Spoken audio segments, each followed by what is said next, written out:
Hello everyone and welcome back. As I mentioned in yesterday's video, if there was an Erik Karlsson trade over the weekend, I would try to get to it as soon as I can, discussing all that happened. Well, this morning, the Erik Karlsson trade happened. Erik Karlsson is finally a Pittsburgh Penguin. We'll go to all the trade details coming up, plus a major signing by the Arizona Coyotes that they've snatched up the top remaining free agent defenseman left on the market. We'll get to all of that coming up right now.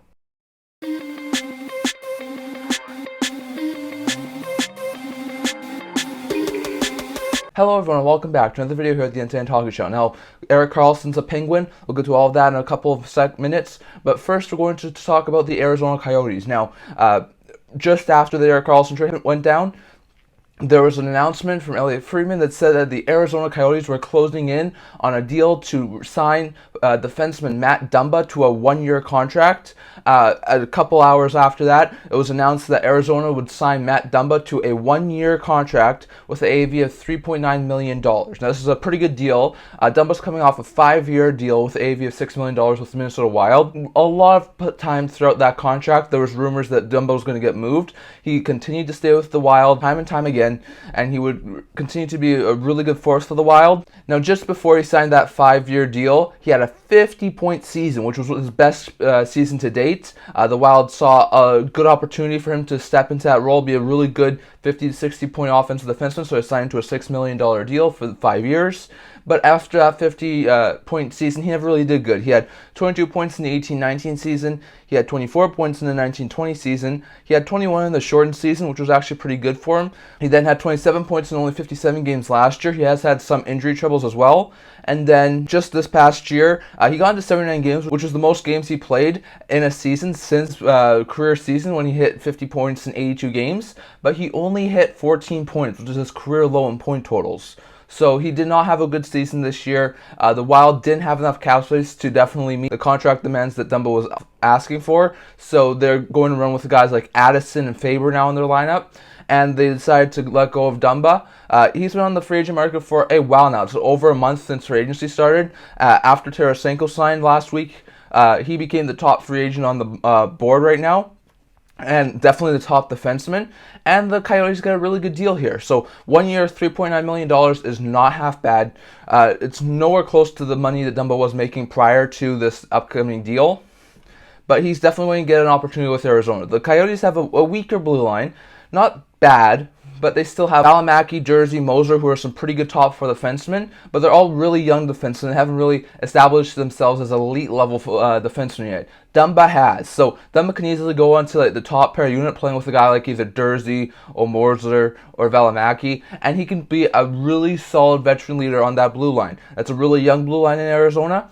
Getting a guy like Dumba to really help them out is really good. And if he's playing top pair minutes, he's going to have the chance to really break out point-wise this year. So if Dumba can really produce well, I think this Arizona team will do a lot better this year. I'm still not convinced they're going to challenge for playoffs. I think they'll be a lot closer than people expect, but I'm not going to say they're going to challenge for the playoffs at this point in time. So when they get to around the trade line and there's a lot of players available, I could see the Coyotes maybe move Dumba. If they retain 50% of his salary, they could move Dumba for somewhere just under $2 million, which I think for an offensive defenseman who can play second, third per minutes on a contender, for just under $2 million who can put up points, I think that would be a really good addition for some teams at the trade deadline. So for now, Arizona signs Matt Dumba to a 1 year, $3.9 million deal. He'll be either a top pair or second pair defenseman on that team.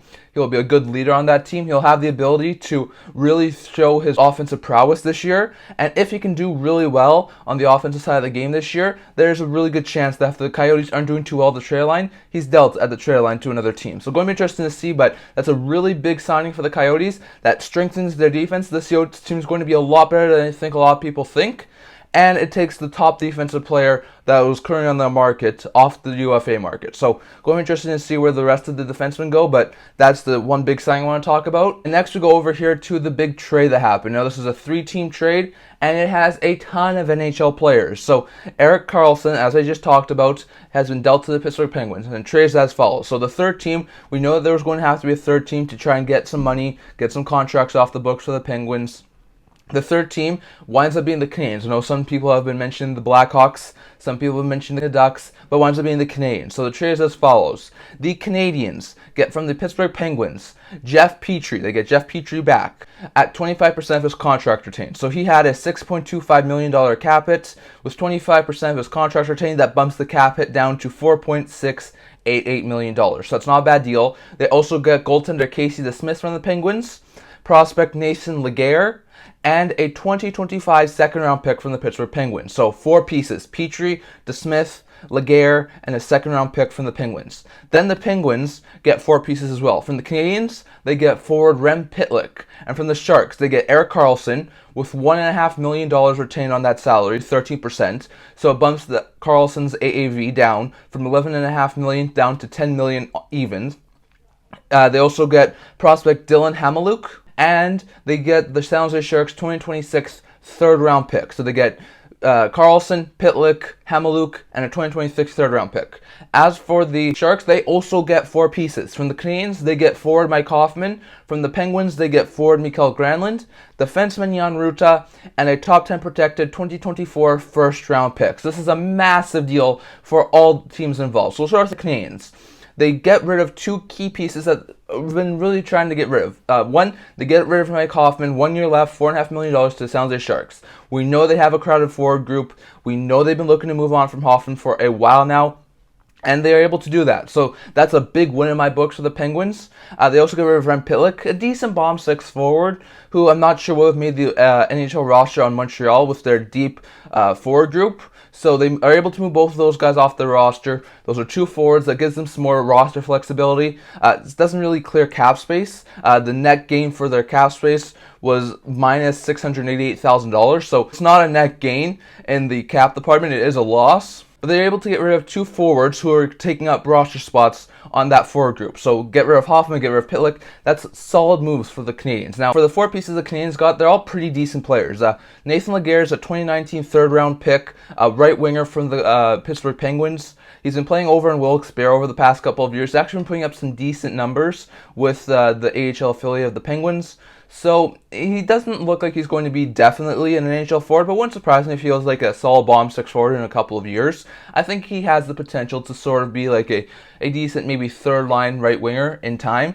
So it's a decent prospect, not an A-level prospect from Montreal, but it's definitely a decent prospect who I think they could definitely work with.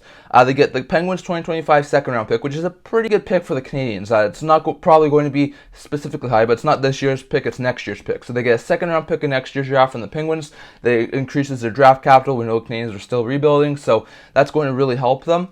Then they also get 2 NHL-level players. First, Casey DeSmith. Now, this is a really puzzling one in my opinion, and I do really wonder what this means for the Canadiens' goaltending core going forward. But Casey DeSmith was the backup goaltender for the Penguins last year, has been the backup goaltender to Tristan Jarry for quite a while now. He's in the final year of a 2-year, $1.8 million deal, so he's going to be a UFA at the end of the year. Last year, he did pretty well, getting into 38 NHL games, putting up a .905 save percentage and a 3.17 goals against average. The 2 years prior, he had put up way better numbers with under 3.00 goals against average and over .910 save percentage, playing in lesser games. But definitely, I think with the way it went for the Smith last year, getting rid of him made the most sense. Plus, the Penguins did bring in Nedeljkovic and Hellberg in free agency this year, so they have a bit of a better backup situation than last year. So it seemed like getting rid of the Smith was a very likely option, and it does wind up happening. But I do wonder what this means for the Canadiens' goaltending core. They already have Allen and Montembeault as their 2 goaltenders at the NHL level, and they have Primo as their 3rd stringer. So I'm not exactly sure where the Smith fits. I'm not sure if this move maybe means that one of maybe Montembeault or Allen or Primo will be dealt. I could see the Smith maybe go on waivers and be sent to the minors and sort of be the Canadian 3rd stringer. I could also see if the Canadiens were to move a Montembeault or an Allen, him to be their backup.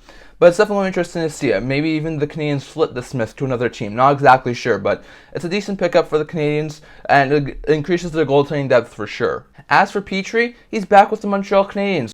Just after a year when Montreal traded Pittsburgh, Petrie's been traded back to Montreal. So last year, around the same sort of time in early August, I think it was, Petrie and Poehling were dealt by the Montreal Canadiens to Pittsburgh in exchange for Mike Matheson and a draft pick. and now Petrie is going back to Montreal. So obviously he definitely did well in Montreal during his time there. Some of his better seasons were in Montreal, where he put up 4 consecutive 40-point seasons prior to 2 years ago when he put up 27 points in 68 games with the Canadiens. Was dealt to Pittsburgh last offseason as the Canadiens really wanted to move on from him. They were able to get Mike Matheson back in the trade, so it was a really big win for the Canadiens.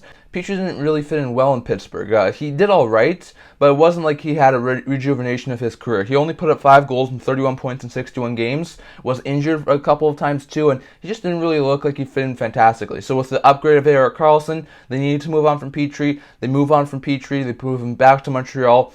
So he's got this year, next year now at a $4.688 million cap hit. I know I've seen on Twitter that one of the reporters who covers the Canadiens, and Eric Engels, said that he wouldn't be surprised if the Canadiens possibly flip Petrie, retain 50% of his salary, and maybe moved him for like $2.3 million to another team. I'm not sure if that exactly would happen, just given how hard it was for the Penguins to trade Petrie, but it's definitely interesting to see. So definitely, this is a really good move for the Canadiens. Petrie's had some of his better seasons in Montreal. He's familiar with the team. He was there up to last year, so getting a guy who's familiar with the organization is good. Plus, they could use a veteran player to work in their top 4 with guys like Goulet and Xhekaj and Baron. So that's a really good move for the Canadiens. And I think if they do keep Petrie, he should be a top 4 right shot defenseman going into this upcoming season. So Canadiens are able to move on from 2 forwards who are taking up roster spots in Hoffman and Pitlick, and they're able to get Petrie, who's going to be a really good top 4 addition for them. They get DeSmith, who should be at the very least the 3rd stringer, if not the backup goaltender for Montreal this upcoming season. They get Laguerre, who's a decent mid-level prospect, and they get a 2nd round pick from the Penguins as well. So all in all, I think this is a pretty good move for Montreal. They do have a little bit more cap on their books now, but they're able to get rid of Hoffman, they're able to get rid of Pitlick, and they get a solid top 4 defenseman and a decent depth goaltender in return. So that's a really good deal for Montreal. As for the Pittsburgh Penguins, they get the star prize of this deal. They get Erik Karlsson. Now, I know there was a lot of talk that the Sharks would have to retain somewhere around 30% to make this deal work. Well, they were able to make it work with only having to retain $1.5 million of Karlsson's salary. So at $10 million, I think if he can continue to produce at like maybe not a 100-point pace, but if Karlsson can produce between like 70 and 80 points over the next couple of seasons, and then maybe between like 50 and 60 points the next couple of years afterwards, I think the Penguins would really like him at a $10 million cap hit. So he's probably going to slot right behind Letang on the second pair. Most likely you're going to have Letang as your top right shot defenseman, Karlsson as your second right shot defenseman. As I talked about in my mock trades for Erik Karlsson on my blog post a couple of weeks ago, I also said that Karlsson will most likely take Letang's spot in the first power play unit, quarterbacking that top power play unit, so that's going to be a win for him. He's going to get a chance to be on the power play with guys like Crosby and Gensel and Malkin, so he's going to be a really good addition there for the Penguins. He's been a really good defenseman throughout his career. He's won a Norris Trophy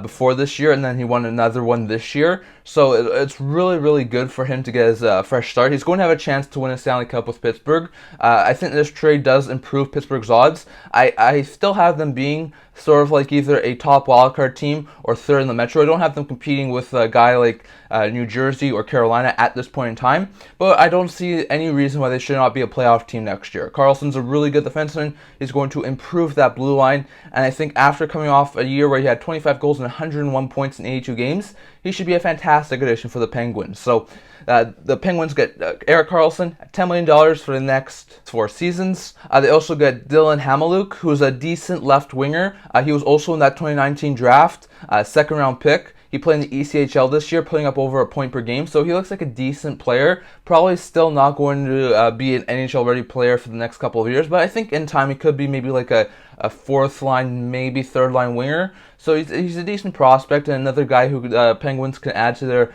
very low-end prospect pool. They also get the San Jose Sharks 2026 3rd rounder. It's a decent 3rd round pick. It's going to be in a couple of years' time, so maybe the Sharks are a bit better by then, and it's going to be a lower end 3rd round pick. Maybe the Sharks are still rebuilding. It's going to be a higher 3rd round pick. It doesn't really matter for the Penguins right now, but it does give them some more draft capital for the future. And on top of that, they get Rem Pitlick from the Canadiens. Now, for Pitlick, he's only making $1.1 million for this upcoming season in the 2nd year of a 2-year, $1.1 million deal he signed with Montreal last year. He's a really, really good forward. He's versatile. He can play in any sort of situation. Last year, he was able to get into 46 NHL games, putting up 6 goals and 15 points, and was also over a point per game in the AHL. Got into 18 AHL games, putting up 22 points. So he looks like a decent player. The Penguins do still have a really deep forward group, so it would not surprise me at all if the Penguins placed Pitlick on waivers and try to send him down to the minors and have him be buried in the minors. He does make $1.1 million, so his entire cap hit can be buried in the minors if need be. But I think he could also be a good bomb six forward, and we know that Jake Gensel's going to miss the first month and a half due to his injury. So getting a good bomb six forward like Pitlick who can help them in that situation is a very good addition for the Penguins. And I think if Pitlick can definitely show that he's still a really good NHL forward, I think he'd definitely be a solid fourth line addition for the Penguins. So all in all, this is a stellar deal for the Penguins. They don't give up any top prospects. They only have to give up 2 draft picks, one being a top 10 protected first round pick. And they are able to move on from 3 not too favorable contracts. In exchange, they get Karlsson at $10 million and a decent bomb six forward in Rem Pitlick, plus Hamiluk, who's a really pretty good prospect. So, in my opinion, that's a solid deal for Pittsburgh, and I think they really do come out as one of the winners of this deal. So, all in all, they get Karlsson down at a $10 million AAV for the next 4 seasons. They get prospect Dylan Hamiluk, they get bomb six forward Rem Pitlick, and they get a 2026 third round pick from the Sharks. As for San Jose, what they did in this deal was basically take bad contract after bad contract. First, from the Montreal Canadiens, they take Mike Hoffman. This is the second time actually Mike Hoffman's been dealt to the San Jose Sharks. The first time was when he was having problems in Ottawa. There was a lot of talk that Hoffman would get traded. He was dealt to San Jose, but then after he was dealt to San Jose, he was quickly flipped to Florida, where he would play for the next couple of years. So this is going to be his second stint with San Jose, but he's never played for the Sharks, so this should be the first time he's actually played for the Sharks. He's in the final year of a 3-year, $4.5 million AAV deal. Over the past couple of years, his point totals have definitely gone down. 4 years ago, he had some pretty good point totals with the Panthers, putting up 29 goals, 59 points in 69 games. He signed a 1-year deal with St. Louis. His point totals really took a beating at that point, only getting 17 goals and 36 points in 52 games. That was the shortened season, so he definitely looked like he could still put up some points. The Canadiens would then sign him to a 3-year deal, and I think they would come to regret that deal. He put up 15 goals and 35 points in 67 games 2 years ago. Last year he had 14 goals and 34 points in 67 games. So wasn't able to play a full season, and he wasn't putting up more than 35 points. So hopefully in San Jose he gets a little more of an opportunity. I think Hoffman should definitely be a good solid middle six forward in San Jose. And he's in the final year of his deal. So if he can show that he can still put up some points, he can play really, really well. Maybe the Sharks flip him at the deadline at 50% of his salary retained for only like 2.25. If a team could get Mike Hoffman at $2.25 million at the trade deadline for being like a good solid third line forward, I think there would be some teams who would be interested in that. So it's a good pickup for the Sharks. It helps filling out a roster spot for this upcoming season, and if he can do really well, he could be dealt at the deadline to a cup contender. So it'll be really interesting to see. They also get 2 not so favorable contracts from the Penguins. First being Mikael Granlund, who is in the 3rd year of his 4-year, $5 million AAV deal. There was a lot of talk that at some point today the Penguins were going to buy out Granlund and or Petrie, and they're able to move both of them in this deal. So that's a really good move for the Penguins, but for the Sharks, they're able to get Granlund. Probably won't be dealt at some point this year, but I could see him if the Sharks are still not a good team next year, and he's only got 1 year left at $5 million cap hit if he does well this year again. I could see the Sharks flip Granlund for a decent return. Granlund this past year didn't really do fantastic. He put up 36 points in 58 games with the Predators before being dealt to Pittsburgh at the deadline, and then put up 1 goal and 5 points in 21 games. So he only put up 41 points and 10 goals in 79 games, so he wasn't overly productive this year. If he can get into a bigger role with the Sharks, maybe like a top 5 role, maybe show that he's still a really good top end forward, I think there could be some teams at the trade line who would be interested in him. So it's a decent deal. It's a cap dump for the Penguins at this point, but if Granlund can return around his career and put up some of the point totals he had maybe like a couple of years ago when he had 64 points in 80 games with the Predators 2 years ago, I think there will be some teams interested maybe at this year's deadline or maybe in the offseason next year who would definitely be willing to take on Granlund in the final year of his contract. They also nabbed Jan Rutta from the Pittsburgh Penguins. Ruda was signed last year by the Penguins as a sort of depth replacement to replace some of the players they lost in free agency. He still has this year and next year left at a $2.75 million cap hit, so he could be a decent depth addition there for the San Jose Sharks. This past year for the Penguins, Ruda did all right, putting up 3 goals and 9 points in 56 games. Was injured a couple of times and was sometimes a scratch, but was still a really decent defenseman. So with the loss of Karlsson on the Sharks blue line, I think he could be a good second pair of defenseman for the Sharks this year. So a decent addition there, and another guy who I think could be dealt at a later point if the San Jose Sharks are able to get him back on track and being a really good point-producing depth defenseman. And then they also get a first-round pick in 2024 from the Penguins, and that pick is top 10 protected. So if the Penguins pick is in the top 10 this year, the Penguins will instead give the San Jose Sharks a unprotected 2025 first round pick. So this is going to be a really interesting trade. It's a really big, really huge trade involving a lot of pieces. In my opinion, I think the Penguins come out on top here as the winners of this trade. They're able to get the biggest piece in Erik Karlsson. They're able to still get a couple of decent pieces in Pitlick, Hamiluk, and a third round pick. And on top of all of that, they actually gain cap space from this trade, and they don't give up any of their top prospects like a Jaeger or a Pickering or a Joseph or a Smith. So in my opinion, Pittsburgh really comes out as the winner of this trade. I think Montreal's a close second. They're able to move the Hoffman contract, which is something they've been looking to do for a while. They're also able to clear Pitlick, so that clears up some roster spots on the forward group. They get Petrie back, who should be a good veteran top 4 defenseman this year. They get some goaltending depth into Smith. They get a decent prospect in Laguerre, and they actually get a second-round pick for next year's draft. So, in my opinion, I think the Canadiens are really close second as to who the teams who won this trade are. For the Sharks, I think it's a loss, just given the fact that they had to take on so many bad contracts in Hoffman, Granlund, and Ruda as well, as they only get a first-round pick that's top 10 protected for this year.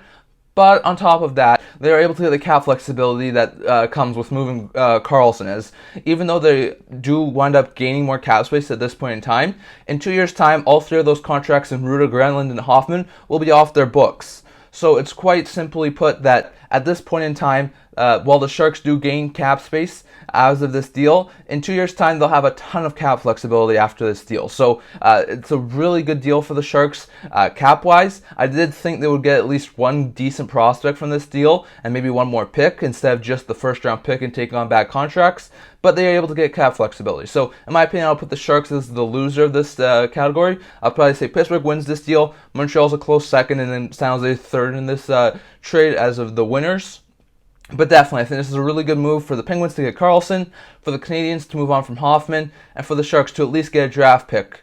That's a top-end draft pick for this upcoming season for moving on from Erik Karlsson. So going to be interesting to see. Definitely love to hear your thoughts on all of the stuff that happened today down in the comments.